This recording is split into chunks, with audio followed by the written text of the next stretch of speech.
Oi, gente, eu sou Vitória e eu vou apresentar meu caso clínico envolvendo a molécula de hemoglobina. Bom, a paciente ASB de 6 anos de idade, feminina, brasileira e natural de Pernambuco, residente de Limoeiro, ela deu entrada na UTI pediátrica do IMIP, acompanhada da mãe, apresentando rebaixamento do nível de consciência, intensa palidez cutânea mucosa e hipotensão. A genitora relata que há 2 meses a criança não apresentava disposição para brincar e ia à escola. Ao exame físico, ela estava hipocorada. Esse nível aí em cruzes indica que ela estava bem palidazinha, bem branquinha. É o nível mais alto. E ela estava com icterícia também. Taquipneica, com frequência respiratória de 40 e RPM. Taquicárdica, com frequência cardíaca de 110 BPM. E com macrocefalia. Essas foram as principais para detectar a nossa doença. Nos antecedentes pessoais, os fisiológicos, ela nasceu de parto vaginal domiciliar e uma informação importante é que os pais são primos em segundo grau. De patológicos, o importante é a hospitalização. Aos 3 anos e 2 meses, ela foi internada pela primeira vez com quadros semelhantes aos apresentados nessa admissão, além de tosse, dor abdominal, cefaleia e anasarca. As hipóteses iniciais foram de anemia hemolítica autoimune, subsidiada por teste de Cummings direto positivo.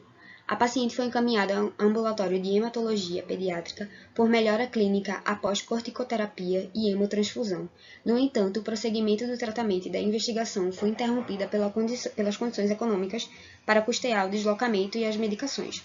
Aos 4 anos, a paciente novamente admitida nos serviços de emergência com sintomas que incluem febre, cefaleia intensa e dor na região abdominal. Os antecedentes familiares tem uma histórica familiar de anemia por primos, pais, tios maternos e paternos.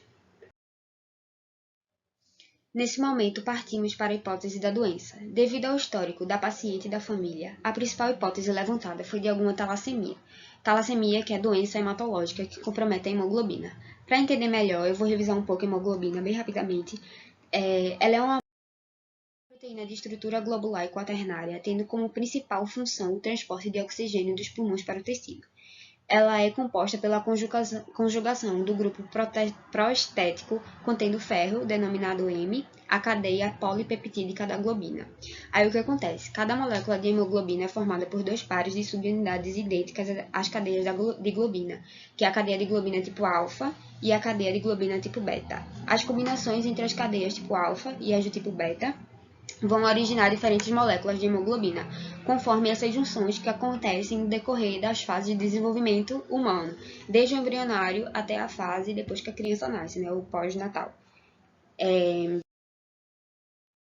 As talassemias, elas configuram doenças relacionadas à síntese deficiente ou ausente de cadeias de hemoglobina, tanto de tipo alfa quanto beta.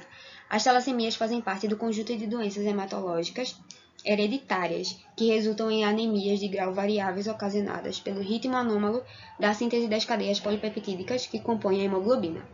A apresentação genética será o principal determinante do grau de intensividade da doença, que varia da forma menor, a mais branda, heterozigota, a maior, que é a mais severa, homozigota, existindo também a forma intermediária. Agora, diante do que foi analisado, é o momento de solicitação dos exames mais específicos para comprovar essa hipótese.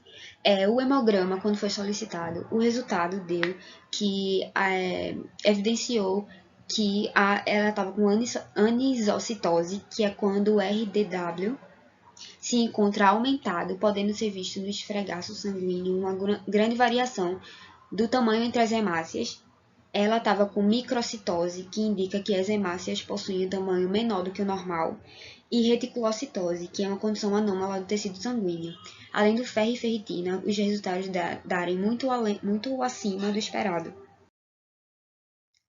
A eletroforese e a hemoglobina da criança e do pai e da mãe confirmaram a hipótese inicial, que foi de talassemia.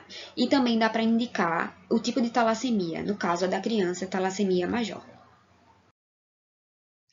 Finalmente, a conclusão, que é a beta-talassemia major. E o tratamento? O tratamento dos pacientes que apresentam esse tipo de doença é baseado em um esquema transfusional seriado e aporte medicamentoso para a coleção do ferro excedente, e também aconselhamento genético. Muito obrigada.